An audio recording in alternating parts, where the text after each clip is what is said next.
We were rolling road in Anbar Province. all of a sudden There's a huge explosion.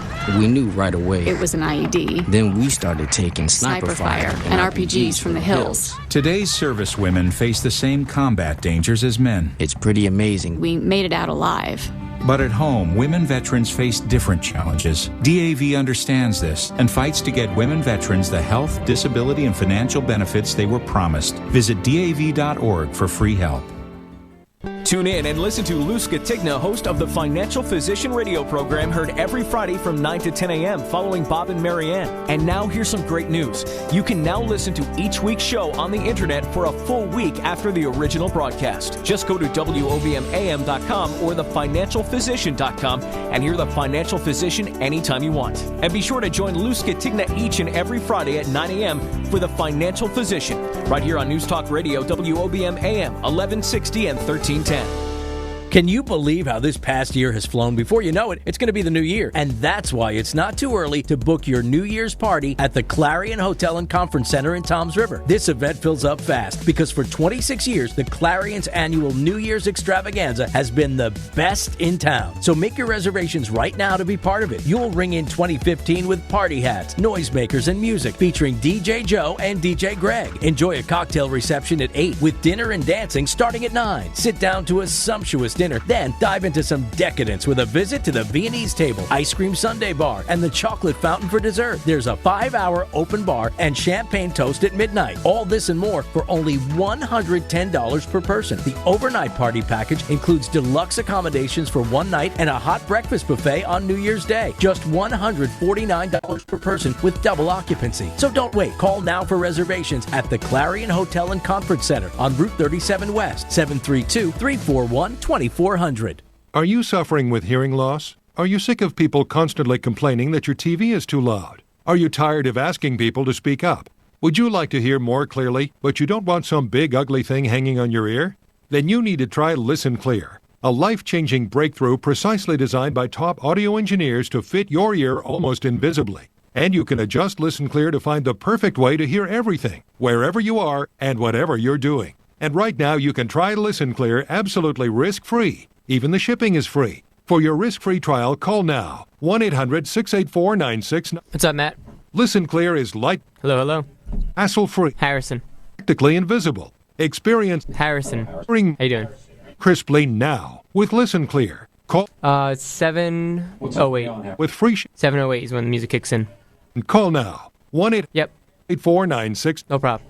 That's 1-800-684-9691. 1-800-684-9691. WOBM Lakewood Township, WADB Asbury Park. Live from the Preferred Home Healthcare Studio, News Talk Radio, WOBM AM 1160 and 1310. Rain and snow showers tonight with some icy spots in the morning. I'm Ilya Hemlin, WOBM News. A hail of bullets fired into 2 units at the Gulfview apartment complex in Lakewood early this morning. They reportedly were meant for someone inside, but no one was injured. Police are questioning 3 suspects in the drive-by shooting. Atlantic City residents express hope for their struggling town as elected officials and business leaders search for ways to right the ship. Born and raised in AC, Linda Steele says the focus has become on casinos only for far too long. We need to diversify, and we need to be smart in how we do it. Residents are asking for more of a say in the process. Neither of the summits so far have included everyday citizens. The Cake Boss faces a drunk driving charge in New York City. Police say they were pulling over Buddy Valestro's yellow Corvette in Manhattan at about 1 a.m. Thursday after watching it careen through slower traffic for about 12 blocks. Jersey Shore weather meteorologist Dan Zarrow says tonight rain and snow showers with the lows getting down to the mid-30s. Tomorrow, icy in spots and cold and blustery, highs only in the mid-40s. Saturday, mostly sunny, still cold, highs in the mid-40s. And Sunday, sun and clouds, a little bit warmer, highs in the upper 40s. I'm Ilya Hemlin. See the stories you hear anytime at WOBMAM.com. Fox News Radio. I'm Ron Flatter. Republicans are reacting, as you might expect, to news that President Obama may order immigration reform on his own as soon as next week. We're going to fight the president tooth and nail if he continues down this path. House Speaker John Boehner, the threat of a government shutdown in response apparently has the president's inner circle debating whether he should delay his order. I'm told some of the president's advisors are saying don't blow up that budget deal by doing this immigration executive order in the next few days. They're saying don't do anything in the short term, wait until mid-December. But I'm told there are other senior advisors around the president saying go forward next week or in the next few days, get this done, rip the Band-Aid off, because Republicans are going to be mad either way. Just get this done and over with. Fox's Ed Henry in Burma covering the president's visit there.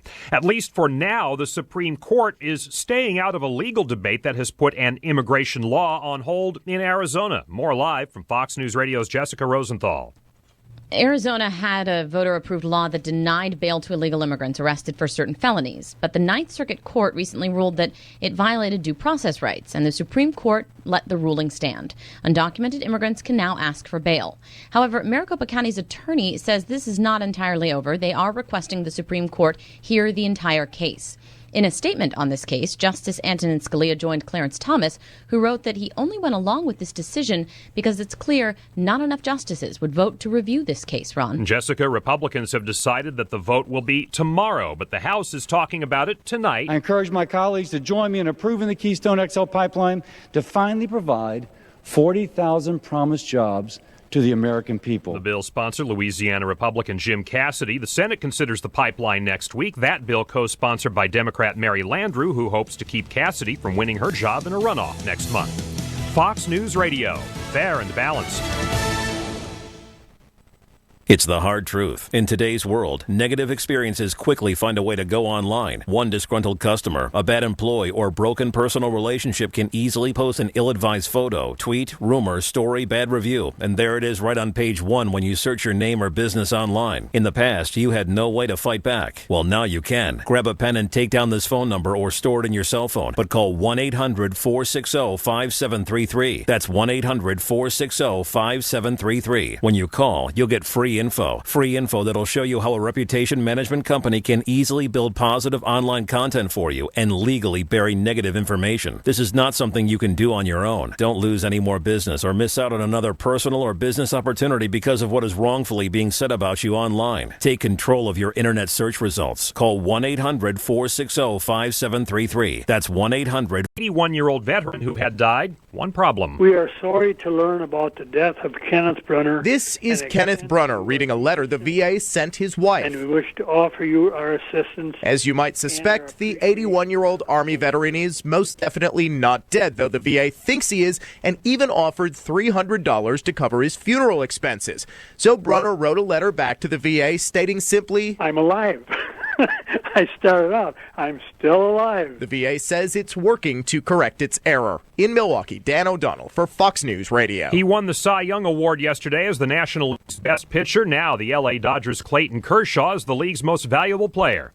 L.A. Angels outfielder Mike Trout is the American League's MVP. I'm Ron Flatter, Fox News Radio.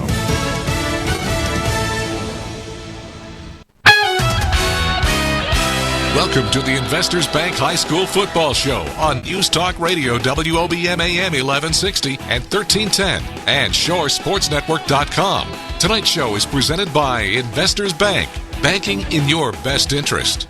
Now, from the Water Street Bar and Grill in Toms River, it's the Investors Bank High School Football Show on News Talk Radio WOBM AM 1160 and 1310 and WOBMAM.com.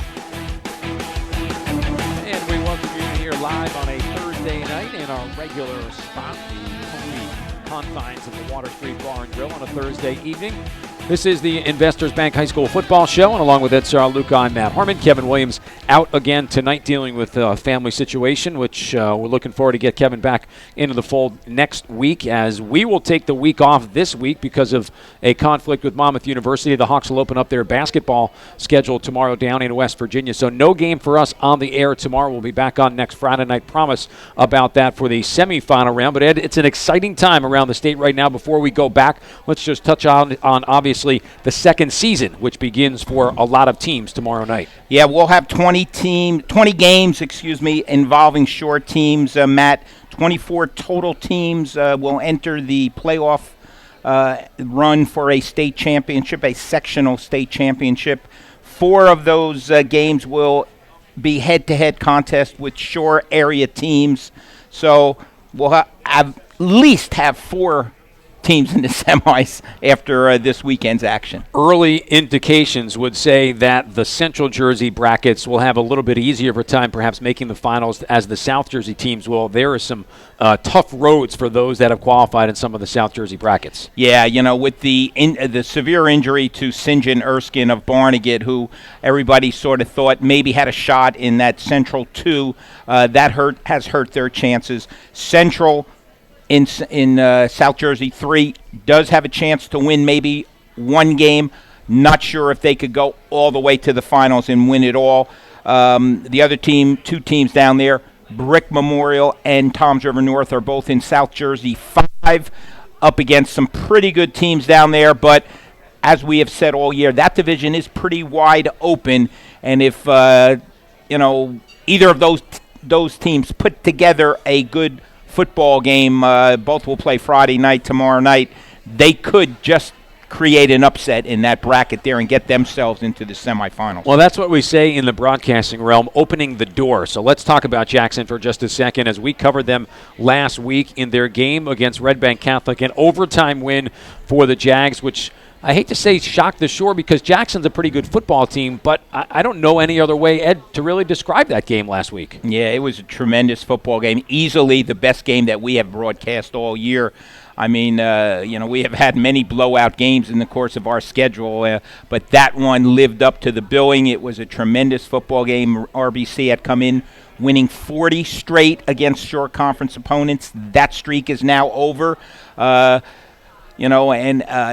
got to start a new one right now, and they just dominated the front line of scrimmage on both sides of the football, and I thought were the better team that night, even though it was an overtime victory. And when you get into overtime, anything could happen. Either team could have won that one.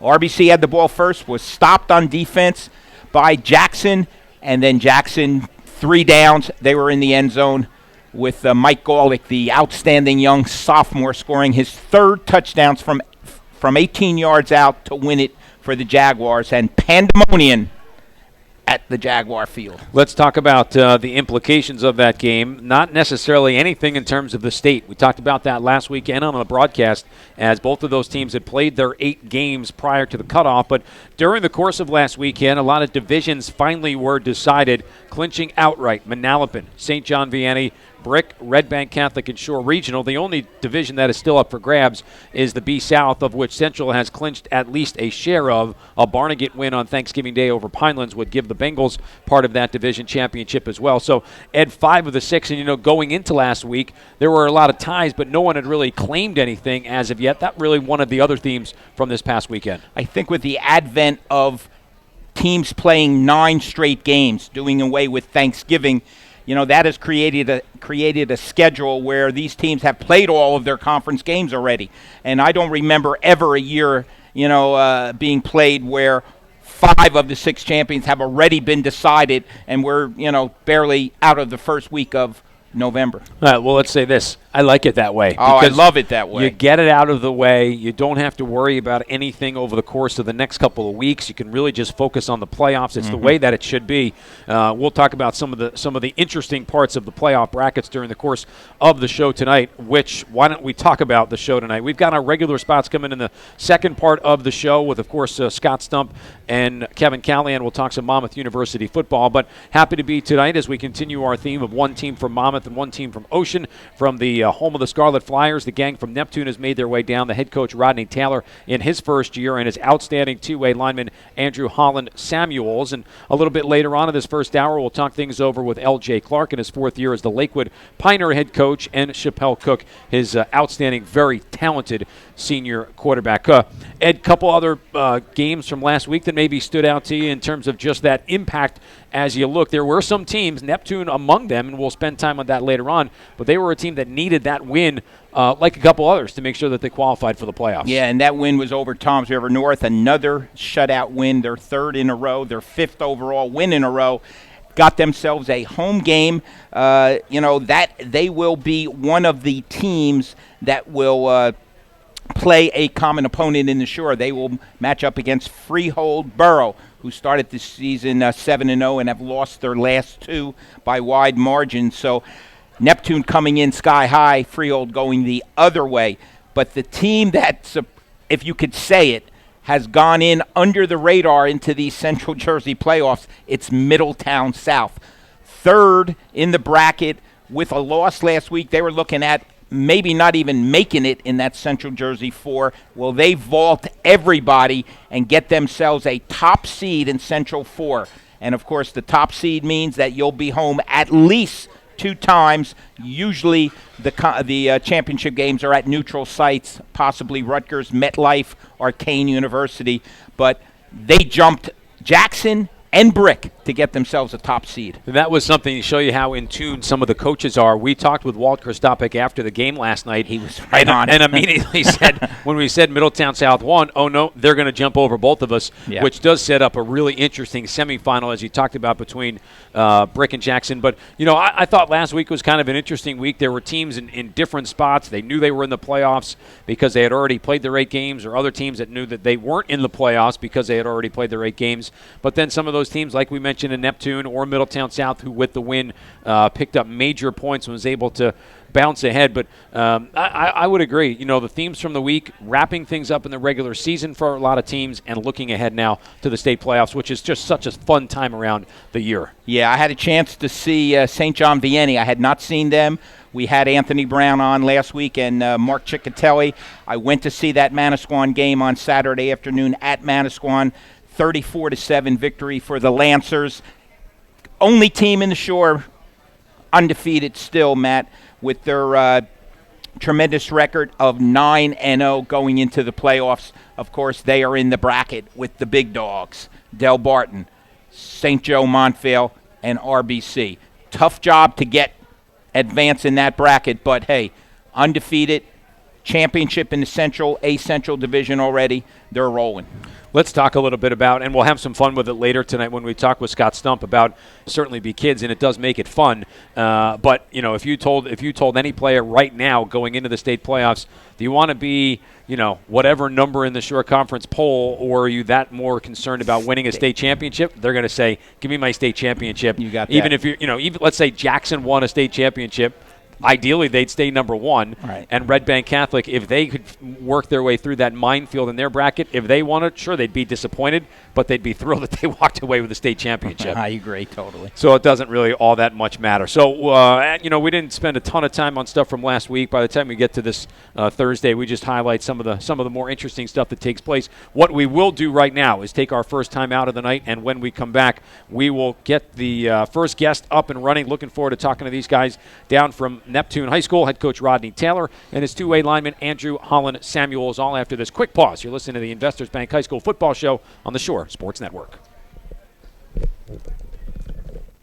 When game day arrives, Teachers Insurance Plan of New Jersey knows it can be tough to focus on anything other than the action on the field. Luckily, Teachers Insurance has a game plan to get you special rates when it comes to car insurance. Because they only insure members of the educational community, including PTA and PTO members, Teachers Insurance can cover you for less. Plus, all policies include roadside assistance and other great features. Learn more and get a quick quote online at PlymouthRockNJ.com/teachers or 888-391-7234. Hey, sports fans, no matter what team you root for, Water Street Bar and Grill in Toms River is the place to catch all of your favorite sports action. With nearly 30 HD TVs bringing you every football game, great drink specials like $2.75 domestic drafts, plus amazing food deals including $2 sliders and $5 margarita pizzas, Water Street provides the ultimate atmosphere. And if you're looking for the ultimate stress-free Thanksgiving, Water Street is your place. Enjoy all the holiday staples. Baker Water Street is located across from Huddy Park on Robbins Parkway in downtown Toms River. Visit bakerswaterstreet.com.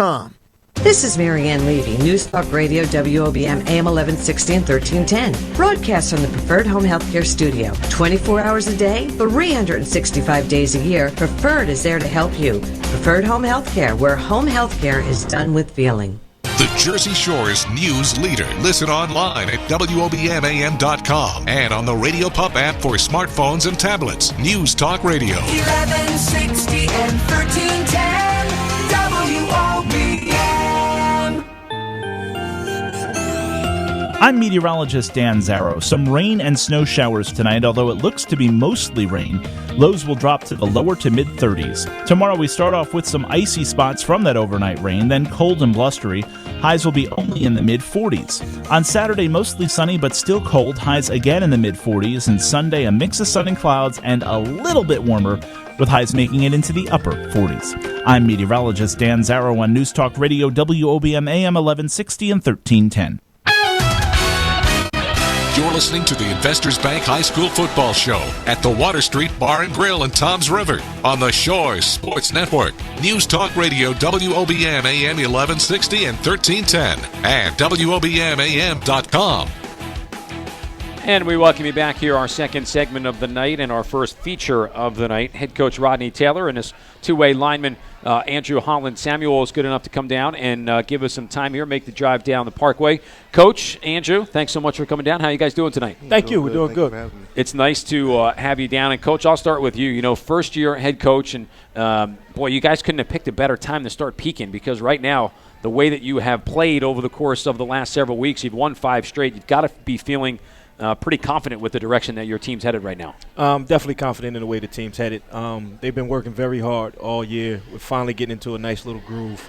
Hopefully the momentum takes us into the playoff on a high note. Neptune right now 6-2. They are the number 4 seed in Central Jersey Group 4. The top 4 teams are all Shore Conference teams. Middletown South, the top seed. Brick, the 2. Jackson, the 3. And Neptune as the 4. Andrew, for you, you know, as a two-way starter, you play both sides of the line.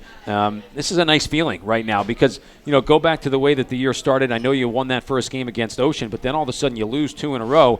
And I'm sure, you know, I've been around long enough to know that people in Neptune can question things pretty quickly. They're probably saying, oh, boy, new head coach, and now all of a sudden we're 1-2. Boy, the season's over, but yet you guys were able to have been, you know, as I said to Coach, you guys have been able to put together a great run here. Yeah, it's all about buying in. Everybody's bought in. Everybody's playing at a high intensity. We're just getting the job done. Coach, a Neptune graduate, you played for one of the legendary coaches, not only in the Shore but in the state, John Amabile. Yes, sir. What did you learn from him that has made you a better head coach? Coach John Amabile brought a great deal of discipline to the team, and that's what I bring in his spirit. May he rest in peace. He was a great man, great individual, and he taught me a lot about being disciplined and just working your tail off. And we got these kids working at a high pace right now. Okay, you've been at Neptune for, 9 years, I believe, right? Yes. As an assistant, yes, and this is now my 9th year. finally take over from Mark Ciccatelli, who moved on to St. John Vianney. Tell me the difference between being that assistant coach and being the head man, besides the phone calls. Besides the behind-the-scenes stuff. You finally get a chance to truly put your mark on the program and what you want to bring to the table. And it has a lot to do with things beyond the X and O's. And I'm privileged to be able to lead these young men in the direction that I want them to go in. It's always good to come back to your alma mater, isn't yes, it? I love it. Neptune through and through. You know, tremendous school, great facilities. You know, they've got it all there, you know, tremendous athletic programs. Andrew, captain of this team. Yes, okay, sir. A possible championship team. What are those duties involved to being the captain? I mean, you got to be the leader out there among a lot of guys. How many? What do you got? 60 guys on the team, maybe? Right? 70. 70. There you go. Well, you just got to lead everybody by setting an example. You know, not talking back to the coaches, being positive all the time, and not just being late to practice, but keeping a positive attitude. Andrew, what is different about Coach Taylor from what you guys had been used to him as someone who wasn't the head coach to now being the head coach? Because, you know, you can take that role as being an assistant where you can almost kind of be friendly and buddies to the guys as someone who can kind of bounce things off so that, you know, it's not always through the head coach. But now all of a sudden he's the same guy, but he's probably a different guy all wrapped into one. Talk about that a little bit. Yeah, he's brought the team to a more family-oriented team. Everybody's more comfortable with each other. He's someone who I've known for a while now, and I feel like very comfortable playing with him. Rodney Taylor and Andrew Holland Samuel has given us some time here. Neptune getting set to take on Middletown South as part of the opening round of the Central Jersey Group 4 bracket. Scarlet Flyers, after a 1-2 start, they are 6-2 right now in the season. Ed. We're actually going to take on Freehold Borough first. Oh, Borough. My mistake. I'm sorry, Freehold Borough. My mistake. He's the play-by-play guy. You know, he calls them as he sees them. You know? My mistake. But anyway, my question to you is, what do you think? You know, everything just clicked. For me, I think it was the Long Branch game. You're facing a kid who had 1,800 yards, Demir Willis, okay? You held him to what, under 20 yards, right, Coach? 18. 18, okay. Oh, not under 20. It's not 18. Under 20. It's 18. I believe it's 18. that's under 20. But anyway, I thought that was the turnaround point. Even though it was like, what, the 7th game of the year, I thought that's what said, okay, this defense under Jeremy Bellina, and I want you to talk a little bit about him. He's your defensive coordinator. Yep. Stayed on with you. Mm-hmm. That says a lot for you and your program to keep him there. He very easily could have gone to St. John Vianney with Mark Ciccatelli. Yes. Tell us a little bit about Brian and what he adds as the offensive line coach. As the offensive line coach, he brings a tremendous amount of experience. And you would think, like you said, they're not known for being coordinators, but he has coached every position throughout his career on the offensive side of the ball. And he works very well with Frank Iachetta, who also works with the offensive line, and Mike Siebel, who works with the skill positions. And they have put together an offense to fit our personnel that has worked for us so far. Andrew, you must love it. I mean, there's one of your own. There's an offensive lineman who's calling the plays. He probably understands a little bit more because, you know, I'm always excited, whether it's, you know, at the high school level or the college level, some of the games I cover. When you talk to the offensive lineman, it's that position that, you know, unless you do something wrong, no one really notices you because no one's coming up to you, you know, in the stands. If someone scores a touchdown, it's always, boy, what a great run. What about the guy who set the block up? I would think having someone like Coach Duffy who understands the process of being an offensive lineman makes it all that much easier for you. Yeah, having somebody like Coach Duffy, he sees all the technical stuff going on. So he's always there to tweak it when I'm having a problem. And he always gives me good advice, you know, on game. You play both sides of the ball, offense and defense. What's your preference? Stay in shape. Stay in shape? I mean, what side of the ball would you rather play on? I'd rather play on defense. Defense? You know, any guess we've ever had. Nobody says offense. Nobody says offense. Nobody says offense. Unless the quarterback, you know. But as a lineman, yeah, defense, you know, you can move around out there. You just hit people, you know. It's tough when those defensive linemen are moving around on offense. But, Andrew, I'm going to mention Demir Willis. This week, it's a different kid, Josh Dixon, another 1,000-yard rusher. He's had a tremendous season. Tell us a little bit about the preparation for Freehold this week. Basically, swarming to the ball, getting in all our gaps, making sure everything's on point, playing at a high intensity. You know, make sure everybody's mind is right. We got to come to this game knowing that we got to back just as good, and we got to bring the same type of intensity to him. How about? I was just going to say, Matt. How about the school? I mean, are they behind you? You getting the kids out at the games and stuff? Is the morale in the school, the pep rally and so on, everything going on? Oh, definitely. We got the right fans. We got this thing called the Varsity Club, where there's a lot of people that come and show out that's play varsity and other sports, but they bring a lot of people out with them. Great. And they definitely come out to support. Flyer Nation. Mm-hmm. Flyer Nation. Flyer Nation. Coach, you know, it's a Freehold team, which is the opposite, really, of you guys, where you had some early season problems. They were rolling early on, and now they've hit a couple of speed bumps. As you watch them on film, what kind of team? I see a very good team that we have to come with our A game in order to beat. The Josh Dixon kid, I've watched him play all 4 years there, and he is an outstanding back. He's probably the best back in the Shore, and we're going to have to put together a grade A performance in order to limit what he does.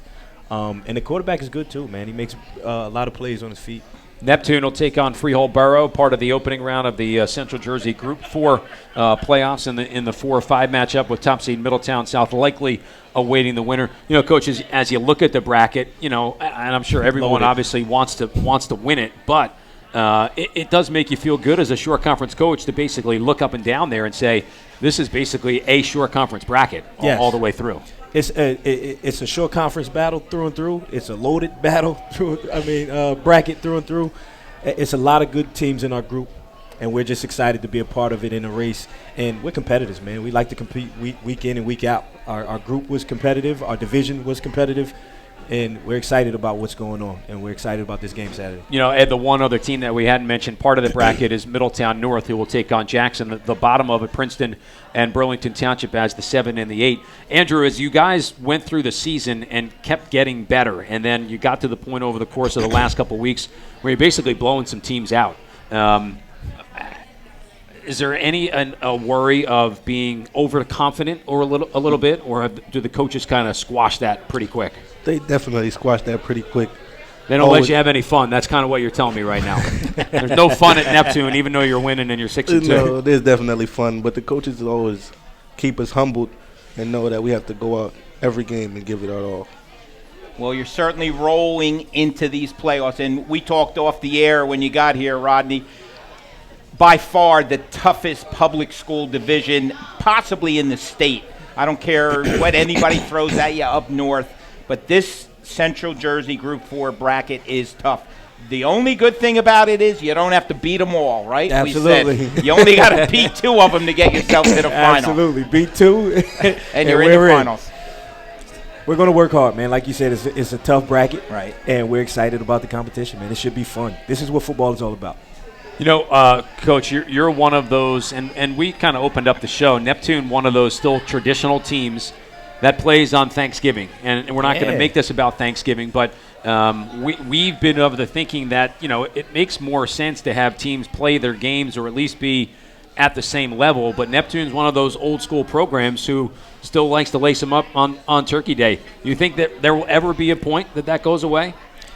Not if I have anything to say about it. I mean, although I understand the concept of not doing it, you have to really be in that rivalry game to understand how electrifying and the feeling behind it. Of course, it's Asbury Park. It's Asbury Park, and it does more. It's more than just football on that field. That's the game that helps unite our two communities, which are right next door to each other. Well, let me ask you this. Would it be so different if you played during the season as opposed to on Thanksgiving? I'm a traditional guy, man. I want to play on Thanksgiving. But that didn't really answer my question. You're dodging the media. Would it make a big difference? I don't know. No. You put Neptune and Asbury on the field at any given time, it's going to be the same emotion, the same intensity. Andrew, I mean, obviously as players, too, you look forward to that game. But my point is kind of that now you're in the middle of this great season so far, 6-2, that could be interrupted essentially by playing in the state playoffs, and then you've got to play another game that you've got to get up. It makes it kind of difficult, I would think, as a player that, you know, you play your 8, then you've got potentially 2 games, and then you got to go back and play a regular season game. And maybe I'm overthinking it. As a player, you're just happy to go out there and play. Yeah, as a player, I'm just happy to go out there and play football, leave it out there with my team. And we always look forward to any game. So whatever comes in our way, we love to play. You were wise there. You didn't say anything about Thanksgiving or Asbury. Coach, yeah, I tried to dodge it. Coach would give you a quick elbow, say, we got to worry about Freehold Borough first. Guys, we do appreciate you coming down here. I love the fact that you started off a little bit slow and have come on so fast, and right now have to be considered among the favorites in this bracket. I know it's going to be wide open. You know, as we said, the 6 of the top 8 teams in the bracket, all from the Shore Conference. It's a great representation of the football that we play around here. We wish you obviously nothing but the best of luck coming against Freehold Borough and down the way. Thanks a lot, buddy. We appreciate you. All right, Coach Rodney Taylor, Andrew Holland Samuel is giving us some time here. We'll take a timeout. When we come back, we'll cross county borders and jump back down into Ocean County, talk some Lakewood Piner football with head coach L.J. Clark and their senior quarterback Chappelle Cook. Right after this quick pause, you're listening to the Investors Bank High School Football Show on the Shore Sports Network. Looking for something to do Friday nights? Head to Jersey Shore Arena in Farmingdale, where it's Friday night DJ skating from 7:45 to 10:30 with a live DJ and late show. Just $10 admission and $4 skate rental. The new Learn to Skate and Learn to Play hockey sessions begin in November, and there's still time to join the Fall Youth House League. Stop in today to register. Days off from school? Have fun and join their daily public skating. Visit Jersey Shore Arena, 1215 Whitecroft Road in Farmingdale, or jerseyshorearena.com. Need a new furnace this winter or time to pay off your credit cards? Whatever the reason, call the Investors Bank 24/7 loan by phone at 855-442-5667 to get a great rate and the money you need. Or apply online at myinvestorsbank.com. Either way, the application is quick and you may qualify for approval online or right over the phone. Remember, 855-442-5667 or myinvestorsbank.com. Investors Bank, banking in your best interest. Equal housing lender, member FDIC. Hey, sports fans, no matter what team you root for, Water Street Bar and Grill in Toms River is the place to catch all of your favorite sports action. With nearly 30 HD TVs bringing you every football game, great drink specials like $2.75 domestic drafts, plus amazing food deals including $2 sliders and $5 margarita pizzas, Water Street provides the ultimate atmosphere. And if you're looking for the ultimate stress-free Thanksgiving, Water Street is your place. Enjoy all the holiday staples. Baker's Water Street is located across from Huddy Park on Roberts Parkway in downtown Toms River. Visit bakerswaterstreet.com. Looking for something to do Friday nights? Head to Jersey Shore Arena in Farmingdale, where it's Friday night DJ skating from 7:45 to 10:30 with a live DJ and late show. Just $10 admission and $4 skate rental. The new Learn to Skate and Learn to Play Hockey sessions begin in November, and there's still time to join the All Youth House League. Stop in today to register. Days off from school? Have fun and join their daily public skating. Visit Jersey Shore Arena, 1215 Whitecroft Road in Farmingdale, or jerseyshorarena.com. Need a new furnace this winter or time to pay off your credit cards? Whatever the reason, call the Investors Bank 24/7 loan by phone at 855-442-5667 to get a great rate and the money you need. Or apply online at myinvestorsbank.com. Either way, the application is quick and you may qualify for approval online or right over the phone. Remember, 855-442-5667 or myinvestorsbank.com. Investors Bank, banking in your best interest. Equal housing lender, member FDIC. Now, back to the Investors Bank High School Football Show on the Shores Sports Network. News Talk Radio, WOBM AM 1160 and 1310, and WOBMAM.com. Back here, our second feature segment of the night, and as we say good evening to L.J. Clark, the fourth-year head coach of Lakewood, and his outstanding senior quarterback, Chappelle Cook. Guys, thanks for coming down. If I didn't know any better, Chappelle, I'm going to start with you. Was that just a quick message to someone like, hey, make sure you're listening to us on the radio or watching online or whatever it could be? I want to make sure everybody listening to us and want to hear what we got to say. Yeah, obviously we broadcast live at 1160, 1310 a.m. You can check us out on the web at shoresportsnetwork.com with the video stream here tonight. Chappelle, we'll start with you this time around. Give me an assessment of your season. 4 wins, 4 losses. You can say, well, it's anytime I look and say that, you can say, well, it's just been one of those years where things, sometimes they've gone our way, sometimes they haven't, but you guys able to qualify and get yourself a spot in Central Jersey Group 2. Yeah, it's been a little shaky. I mean, we started off strong, but, we faced a little adversity. That's just something we always got to persevere through, We that's what we build ourselves on, just fighting through things like that, But luckily, we're in the playoffs, and like my coach said, you don't need to be one of the handsomest guys to what did you say? I said something about the dance. You only need He was trying to tell you in a way you're not all that good looking. I think. Nah. The thing I say to the kids is this: you don't the dance with the pretty girl in the club or the dance. You only need a ticket to get in. Yeah. It doesn't matter once you got the ticket to get in. I mean, listen, we're 4-4. Last time I checked, at the end of the day, it's short conference football. You got to bring your best game every game and. I tell the kids all the time, you have to be humble or you will be humbled. And we're just staying humble right now, and we're just grateful to be in the playoffs. Coach, in your 4th year, besides the X's and O's part, I think what you have added to this program at Lakewood is stability. They had gone through, coach here, coach there, a couple years, 1 year. Then Warren Wolf took it over for a couple years, and I know you coached under him. But you've added the stability. You're a Lakewood grad. You are in the hallways every day. You get these kids out for the team. Your numbers have gone up drastically since you've been there. Tell us a little bit about that. I mean, Coach was talking about, my main goal as a coach is to get the kids into college. the wins and losses are great. Everybody wants to win. Everybody wants to win the state championship. But the bigger number I have that I'm most impressed with and proud of the number. The last 2 years, I've had 2 kids get Division I scholarships and go to school for free. This year, I'll have 2. Chappelle will be going to the University of Temple, and Detrell Reed either will go to Villanova or William & Mary, which are outstanding universities. And I have another senior, Anthony Terry, who's most likely going to go to East Stroudsburg. That's the numbers I'm impressed with. You know, what about all? I mean, you can go 10-1 and no one goes to school and no one betters their lives. Right.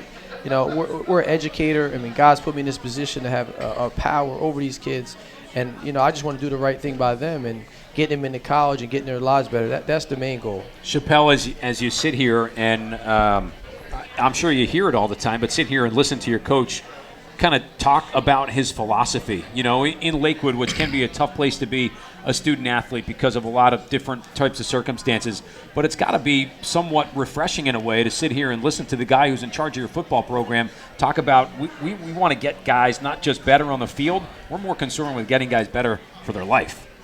Yeah, I mean, Coach LJ, he always reiterates the fact that, you know, he wants us not just to be football players, he wants to be great men. He wants us always in the classroom, always on time. You know, he's, like I said, like he said, you know, he's in the hallway, so if we're in the hallways, he's in the hallways, and he sees it. So him having that job in the school, you know, it's just like I'm seeing blinks in my head. That's all right. But I mean, well, I'll say this: 4 years that he's been coach and you've been there, you haven't figured out a different path to take in the hallways, so you can kind of duck him every once in a while. I mean, just recently he's really been in the hallways very heavy. You know, every time the bell rings, you see him right in front of your face, like, let's go, let's get to class. So him being there and me being a senior, you know, I also push everybody else to get to class, like the underclassmen and people like that. But I just try to be a leader as much as I can. LJ, talk about your quarterback as that guy, as he just describes himself, saying, I try to be a leader too. Is that something that you can see and the players can see on your team? Absolutely. I mean, you know, not to get off topic, what he said about being in the hallway, Chappelle's senior load, you know, we talk about student athletes pretty heavy. You know, people don't know that he scored very good on his SATs and he has a 3.1 in honors classes. So, you know, he doesn't have the luxury to hang out in the hallways. No, not anybody does, but he has to get to class and do. But to get back to what you were saying, I mean, not to harp on a dead issue, but he had a very good very good person to follow in Tyrese Beverett. You know, he kind of paved the way for our kids to show everybody to do the right thing and how to do it. And you know, those kids kind of feed it off of him. And again, if they have something in front of them, you know, he's a very good role model for them. So they just took his persona and how he approached life. You know, school, grades, sports, and you know, it trickles down from him and Detrell Reed and Aunt Terry. Our senior class did a very good job. You know, like again, we faced some serious adversity this year that a lot of other teams would have just crumbled under. And you know, we rallied together. And like I said, we're in the second part of our season, and even though we're the 8th seed, we expect to win. You know, and I'm not going to renege on my word. Like I said in the beginning of the year, every year we've gotten better and better, and we expect to win the state championship this year. Chappelle, let's talk a little bit about your season specifically. You moved from tailback to quarterback to take better use of your talents. I would guess that was the reason, Coach, right? You've run it for 916 yards so far and 13 touchdowns. You've passed it for almost 750 yards for 3 more touchdowns. You could run it, you could pass it. Tell us about that move from tailback when they told Coach said, hey, you're going to the QB spot. You know, I played a little QB, you know, when Tyrese was here and also last year too. But when he told me I had to step into the role, you know, I'm just like, you know, let's do it. Let's get it. You know, I'm ready to work. And I went right into working to my craft. You know, they work so hard. They work so hard with me in the offseason, not just being the athlete, but really focusing on being a real quarterback, you know, all the way down to my steps, focusing on getting my steps right, my shoulder around, you know. They just focus on me really trying to be a quarterback. And I feel like being a quarterback, you know, you really feel like a leader, like you're a leader of the offense, you're a leader of the team. And I was just able to accept the role and be able to do what I got to do. Now, I know you've talked to the coach at Temple. Where do you foresee yourself playing at Temple? Has he told you, given you any indication? Actually, I just got off the phone with him before I got here, but you know, me being the type of athlete I am, he told me they're looking at me to be as the weak side linebacker when I get there, being that I don't know, that's just where they want me to play. But. Coach, you can do it on either side, right? I mean, it's, you know, right now he has 2 offers for running back, but majority of his offers have been from defense, you know, outside linebacker. Right. You know, couple, you know, bigger schools like Pitt, they like him at like Mike, you know, because, you know, 6'2", 220, runs a 4.5. And they just think, you know, us high school coaches don't know what we're doing. They can make them into, you know. Most college coaches feel like that. That's all right. Sure. That's why they get paid the big bucks. Chappelle, I can run a 4.52, but it's 30 yards, not 40. You got me by a couple of steps.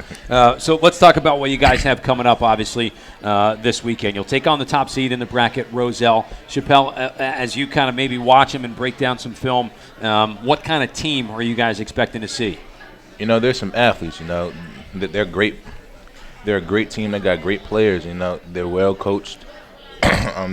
Big play threats at all times of the game. You know, any time of the game they can score. We could have a 8-play, 7-minute drive, and they'll come back and score in 10 seconds. So you know, we gotta try and reduce the big plays and create turnovers, and hopefully, you know, we come out with the W. Coach, they're 6-2 coming in, but that's kind of deceiving. They've lost to a Cranford team that's undefeated 9-0 and a Summit team that's 8-1, both top seeds in their own individual bracket. So, as Chappelle said, they're home run. They got some home run threats, huh? Absolutely. You know, I was joking with Coach before we came in. They remind us a lot of when we were in the playoffs versus Neptune. Mm-hmm. You know, a lot of empty. They got a kid who could sling it. A lot of athletes that can score in open space. The main thing what we've done all year is that we can run the ball. You know, when we have Chappelle and Amir, that, you know, it's 2 Division I athletes that they have to tackle. And our offensive line, you know, they pride themselves, which we've done a really good job. Even in the games we lost, we've ran the ball excellently. I mean, Chappelle had 215 yards running versus Rumson, and with Amir out. So everybody knew in the stadium he was getting the ball. So we're just going to play our game. We just can't turn the ball over. And we have to, you know, our best defense is going to be our best is our offense, is running the ball, controlling the clock, and you know, as much as they don't want to play us, we don't want to play them. They didn't want to get us either. Right. You know, we're not the typical 4-4 team that you see as an 8 seed, especially in a Group 2 bracket, which you know. But I wouldn't trade it for the world. You know, I'm a homegrown Lakewood kid. You know, it means the world to me to see Lakewood do successful things, and kids like Chappelle and Detrell and Tyrese and Mo Diawara, you know, be great ambassadors for our school. And I think it's more important, kind of like what Ed said, that the stability. You know, the kids know that I'm going to be there no matter what, and I'm not going to turn away from them. I'm not going to turn my back on them. I'm not going to leave them. And I think that's a huge component of why we've been winning, because it's that look that like the younger kids. I can't wait to play for Coach LJ. I can't wait to wear the Pine or blue. Where, you know, a couple of years ago, like you said, I was on the staff that lost 33 straight games. All right. You know. Well, you've changed the perception, really, is what you've done of what Lakewood football is all about. Because as you said, I mean, and not to be disrespectful at all, no. I think at some point we said several years ago, just in conversation, so like, how is Lakewood even going to continue to field a football program anymore? It was serious talks of, you know, getting rid of the program. And, you know, when Coach Wolf came in, he couldn't believe how it was, you know, coming from a historic program like Brick.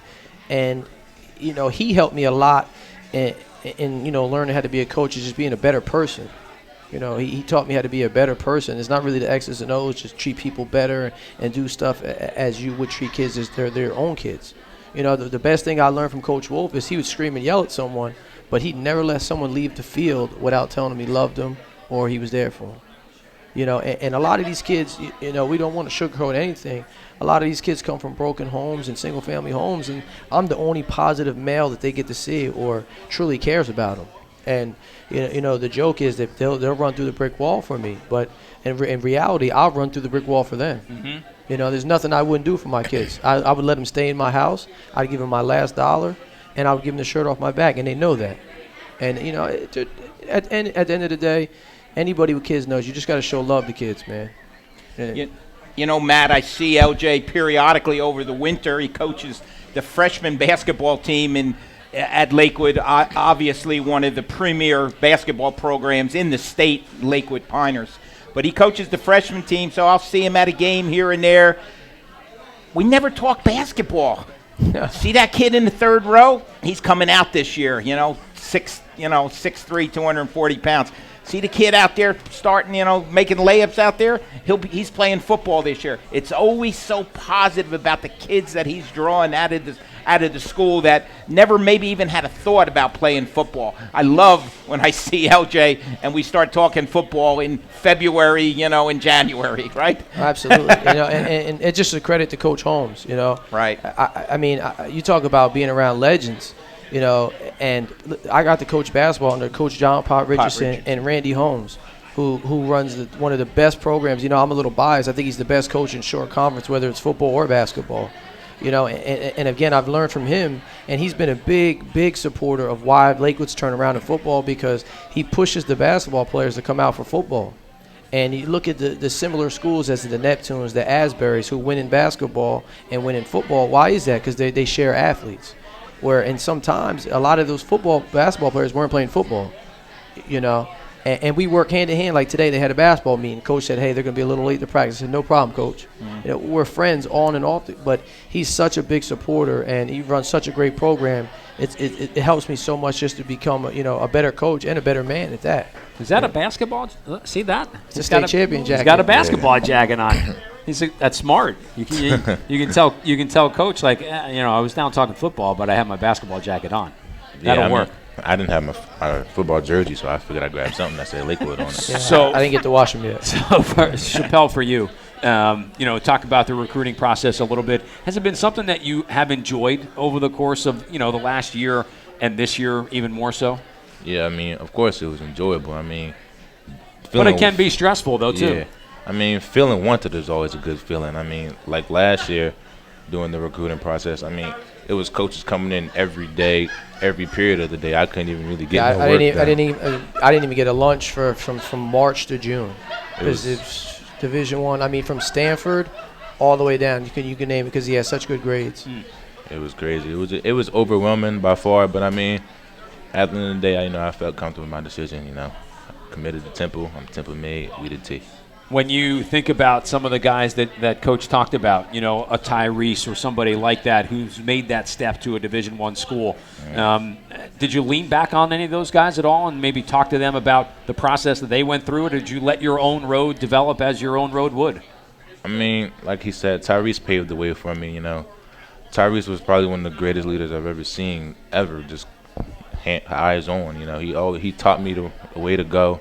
He taught me how hard to work, seeing him, how hard he worked and what he did in the classroom, it just pushed me to be the type of athlete I am today.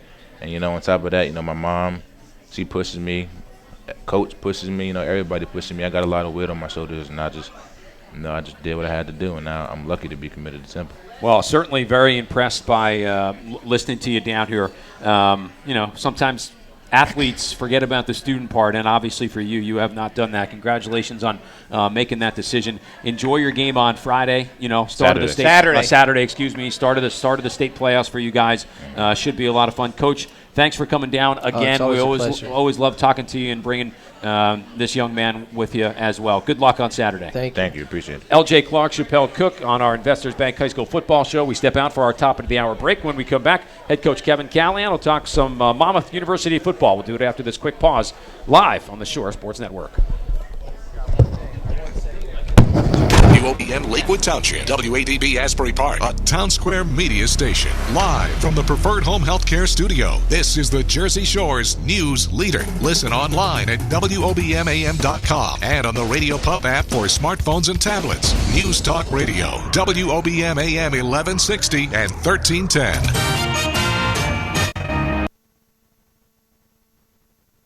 Come morning, I'm Ilya Hemlin, WOBM News. Well, Route 18 in Marlboro was temporarily closed after a pedestrian was hit and killed by a car going southbound. The accident happened by Tennant Road. Police are investigating the cause. FEMA approved nearly $7,000 for a Sandy victim whose Seaside Heights apartment was destroyed and now has sent her a letter saying she has to give it all back. They sent it to me on the anniversary of Sandy where they're showing all the pictures and I couldn't even watch. Actually, I had to go to Preferred Behavioral to do PTSD counseling, for Sandy. Audits FEMA conducted found some people eligible for Sandy aid, but the letter doesn't give a specific reason why. The bridge connecting Point Pleasant to Brielle is on its way to reclaiming its identity as the All Wars Veterans Memorial Bridge. A resolution won unanimous approval in the legislature today. It was the work of Vietnam vet Terry Fearon of Brick, our guest on this week's Town Square Tonight on WOBM AM. Jersey Shore weather meteorologist Dan Zarrow says rain and snow showers tonight, lows in the lower to mid-30s. Friday, icy in some spots in the morning and then cold and blustery, highs only in the mid-40s. And Saturday, mostly sunny, still cold, highs in the mid-40s. And Sunday, sun and clouds, a little bit warmer with highs in the upper 40s. I'm Ilya Hemlin. Drop a comment to the news page at WOBMAM.com. Fox News Radio. I'm Ron Flatter. Could a presidential order to reform immigration lead Republicans in Congress to stop a spending bill next month and shut down the government? We are looking at all options. They're on the table. Our goal here is to stop the president from doing this. House Speaker John Boehner. The rumbling about a shutdown comes a day after sources tell Fox News that President Obama could make his immigration order as soon as next week. Now we're hearing that the president's advisors are debating whether he should wait to issue that order. They don't believe either party will shut the government down over this, although that's a possibility. But there's a lot of nominations the president wants to get through while Harry Reid is still in charge of the Senate, especially Loretta Lynch as Attorney General, of course. They're saying don't do anything in the short term. Wait until mid-December. Fox's Ed Henry traveling with the president in Burma. The former health secretary won't talk about the controversial remarks getting more attention now from the man called the architect of Obamacare. You could talk to Dr. Gruber about what he said, but I don't have a comment about his comments. Kathleen Sebelius was asked about what Jonathan Gruber said in a series of videos that Obamacare critics are publicizing. Gruber saying he regrets that he spoke inappropriately at an academic conference last year. At the time, he said that the stupidity of the American voter was a factor in the passage of the Affordable Care Act. Could the mission to stop ISIS militants in the Middle East lead to U.S. forces working alongside combat troops from Iraq? I'm not predicting at this point that I would recommend that those forces in Mosul and along the border would need to be accompanied by U.S. forces, but we're certainly considering it. Joint Chiefs Chairman General Martin Dempsey speaking today to a House committee. Florida has executed convicted murderer Chadwick Banks. He shot and killed his sleeping wife and then raped and murdered their 10-year-old daughter 22 years ago. You're listening to Fox News Radio. Fair and balanced.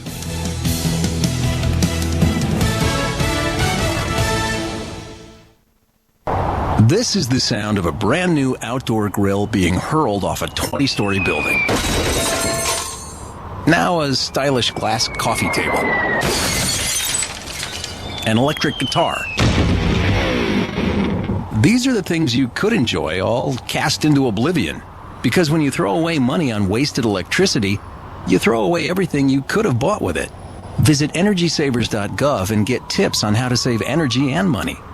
Then do things like switch to Energy Star light bulbs or Energy Star appliances, and you could save hundreds of dollars a year.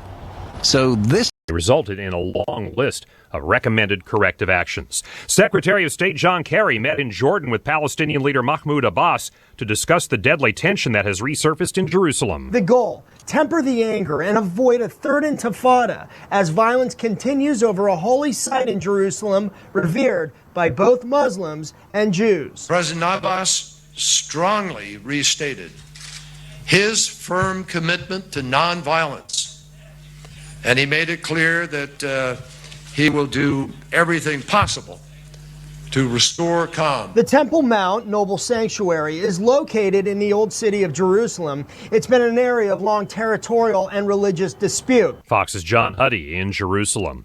On Wall Street, the Dow rose 41 points to a new record high close. The S&P gained 1, the Nasdaq up 5. I'm Ron Flatter, Fox News Radio.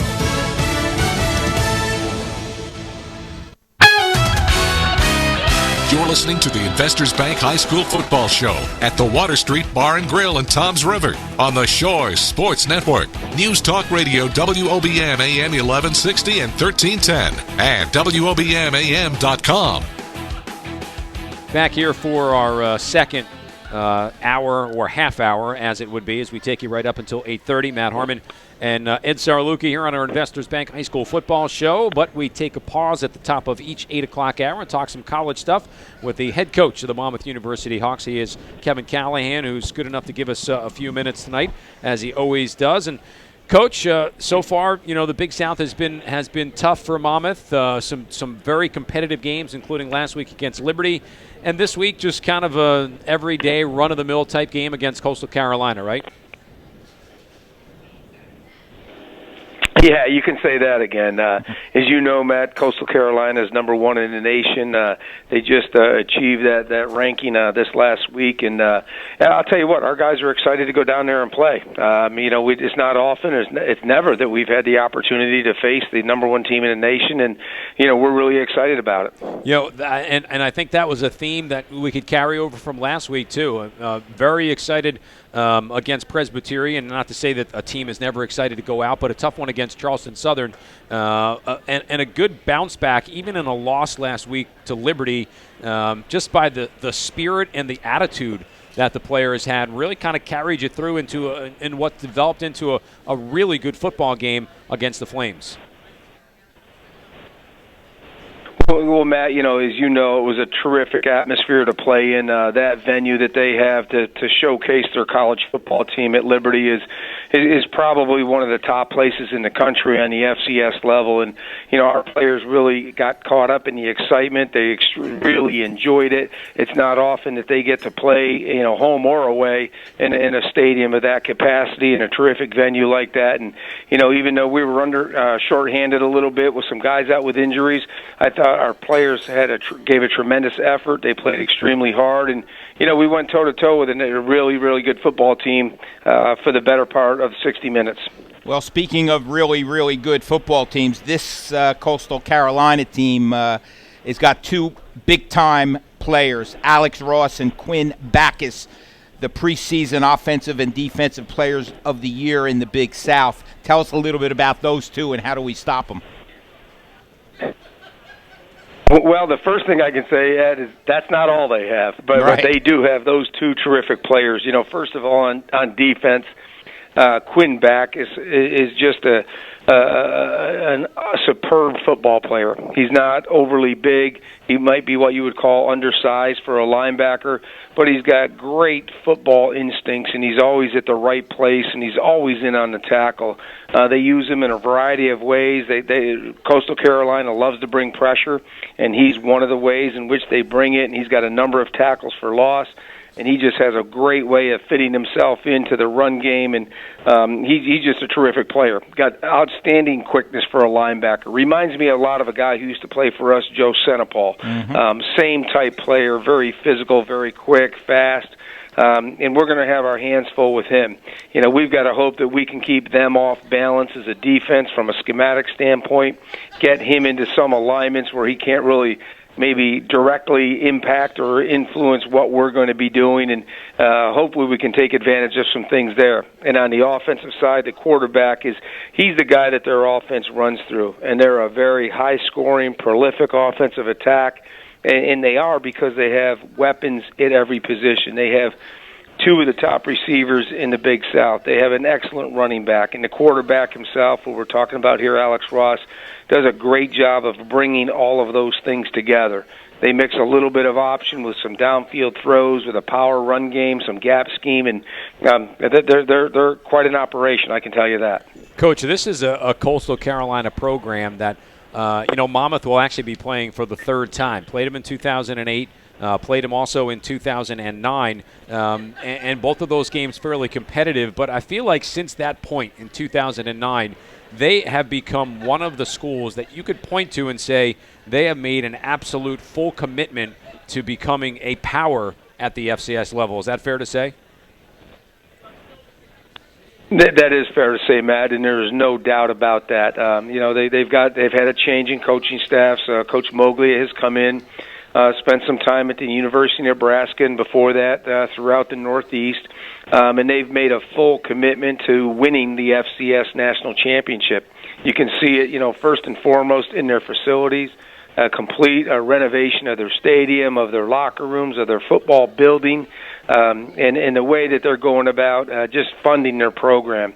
They're not relying on any outside funds, any guarantee games to provide financial support for what they do. They're doing it all in-house, and they've made a firm commitment to it. But you can't take away from what their players do. They have outstanding athletes. They do a great job coaching them, and we saw that last year in the deep run they made into the FCS playoffs.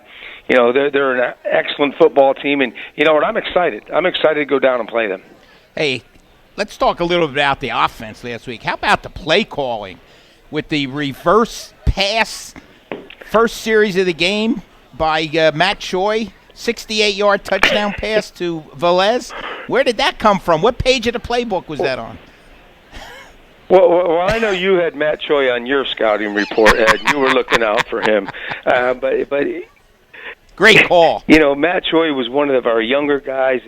First time playing this year that has really stepped up last week, and we were using a lot of different formations and a lot of different motions were in our game plan, and Kevin Morris really put together a great package, and one of those happened to be a reverse to the wide receiver Matt Choi, who threw a deep pass to our tight end Hakeem Vallis, and it was an explosive play that went for a touchdown, and I think that play really ignited us in the game. Right. Our players really believed that, hey, we're going to do some things today. And from that point forward, every time that Coastal would make a play or get a score, we would answer back and get a score. And it went that way back and forth through all of three quarters and even into the fourth quarter. And it was I'll tell you what, it was a great game to be on the sideline for. I know our players we didn't enjoy not winning it, but I know that they understand that they belong in the Big South. Coach, let me ask you this. I mean, you talk about just the team having a little bit of a different bounce in their step last week. How does the coaching staff, the leadership on the team, how do you continue to keep everybody motivated? And I understand it's easy to say it's a football game and you're supposed to be motivated and you're a Division I athlete, but as you go through losing streaks, sometimes it is somewhat difficult to keep everybody focused. But listening to you talk as often as we do, I don't week, but he'll be good to go. Eric Sumlin will be good to go. Kevin Butler will be good to go. Most of the 6 guys who were out last week will be back in the lineup. Great. Coach, we obviously appreciate the time. Looking forward to watching this one up close and personal. A game, as always, that you can hear on the Shore Sports Network, 1160, 1310, shoresportsnetwork.com. The kickoff is set down in Conway, South Carolina, just a little west of Myrtle Beach on Saturday afternoon. And, Coach, looking forward to see if Monmouth can keep that, positive momentum moving forward. This one should be a lot of fun to be a part of. Thanks, as always, for giving us a couple minutes.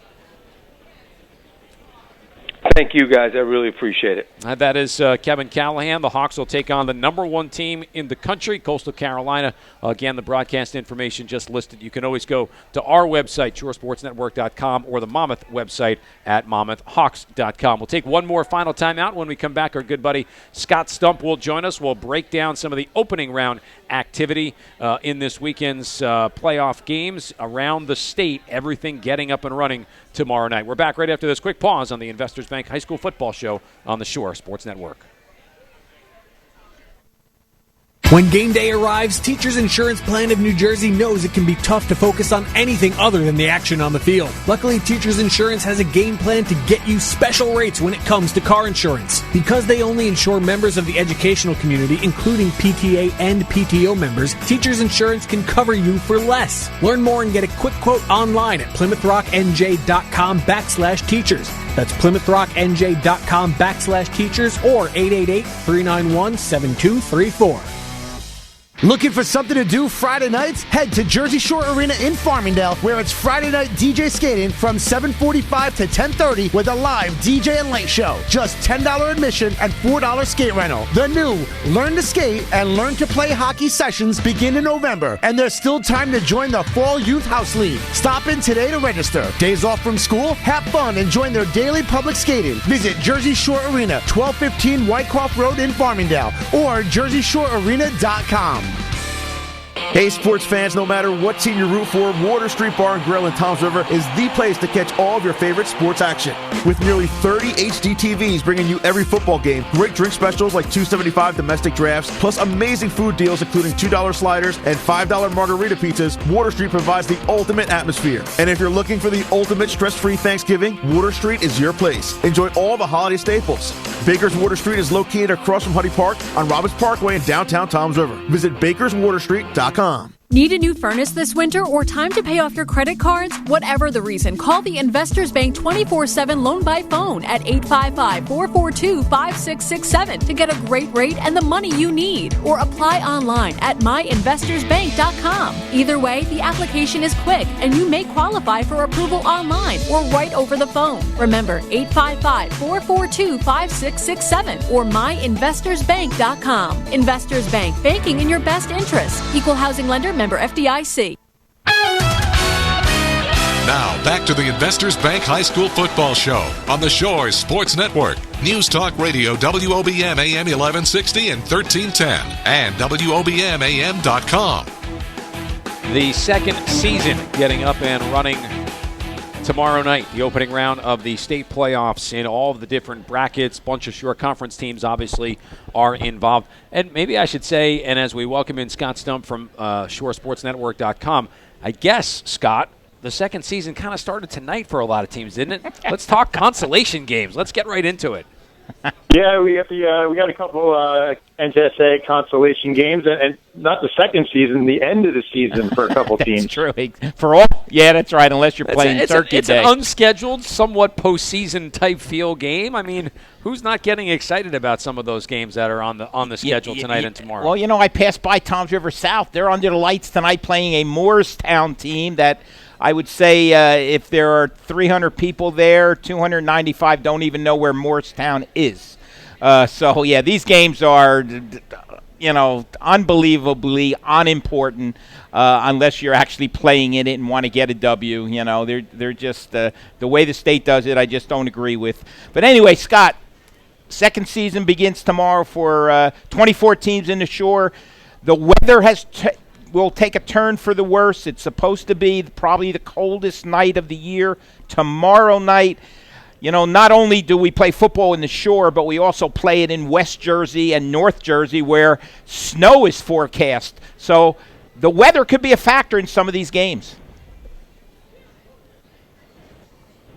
Yeah, and usually it comes down to teams that like to throw the ball, a lot. And then you look at maybe a St. John Vianney with Anthony Brown, although they have had a nice rushing attack this year.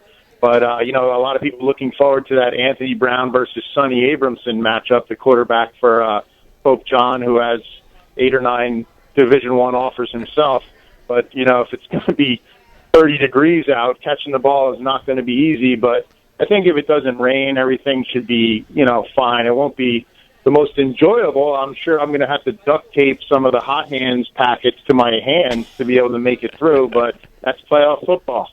Scott, we started the show tonight, Ed and I did, just kind of talking a little bit about what is coming up, and I made the point, and see if you agree, the teams in the South Jersey brackets, of which Toms River North, Brick Memorial play in South 5, Manasquan, Wall, Central Regional in South 3, and Barnegat in South Jersey Group 2. It would take a lot for any of those teams to walk away with a state championship. Is that fair to say?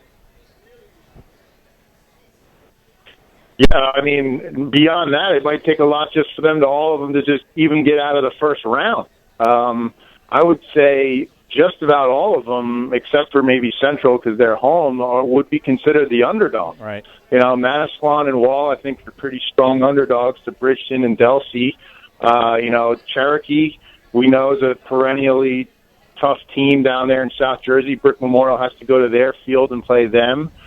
Toms River North is the 8th seed and has to play an undefeated team. And, Barnegat, without its star quarterback, has to go on the road and play another undefeated team. So, to me, I think it could be, there's the possibility that South Jersey could get wiped out pretty quickly, although, I guess I would peg Central and Brick Memorial as probably the 2 best bets to come out and still be alive after tomorrow night. Scott, everybody's looking forward to round 2, the semifinals of a Brick-Jackson rematch. Who has a better chance of not being there? Wow, I think both of them are pretty strong favorites tomorrow night. Middletown North is certainly dangerous. I mean, Donald Glenn, they're going to be playing Jackson. Donald Glenn, their sophomore quarterback, I was informed today he already has the school career record for touchdown passes with 28, and he's only a sophomore. Chad Freshnock, 1,000-yard rusher for the second straight season. Troy Thompson, their great tight end linebacker. So they have some players and can score, but the thing with Middletown North is they've struggled against really, really good run games. I saw them earlier in the year against Freehold Borough and Josh Dixon, and you know that doesn't bode well when you're facing Jackson, which has a multitude of weapons and a monstrous line. And Princeton, I just don't think has really played the schedule even close to like what Brick has played. Right. And I just think Brick is really on a mission to remind people that they're the defending champs in this bracket. So I would think it would take a pretty solid, shocking upset to prevent that either semifinal from happening. I think you can just about pencil that in. You know, Stumpy, that bracket, and we had Rodney Taylor from Neptune down here, one of our featured segments tonight. It is amazing when you look at the 8 teams in that bracket and you see 1 through 6 all representing the Shore Conference. Oh, I mean, it's to the point where it'll be absolutely stunning if a Shore Conference team doesn't win. It's almost kind of like how the Shore used to dominate a lot of the Central Jersey Group 3 brackets a lot of years. A lot of those teams, now that there's a Group 5, are up in this Group 4. So, yeah, it's a stacked bracket for the Shore Conference, and I think you're going to see all 4 semifinalists be from the Shore. Scott Stump of ShoreSportsNetwork.com giving us some time here. You follow him and Bob Batters for all the latest and greatest information. Nobody covers it like the two of those guys during the course of especially these types of weekends. Scott, let's talk about your alma mater, Red Bank Catholic. Obviously, the loss last week, they do and had locked up the 2 seed in non-public 3. How important would it be for them to know if they get through this game, they'd have that second game at home? It definitely helps because you don't have to take the 16-hour drive up to Montvale, which is just south of Maine.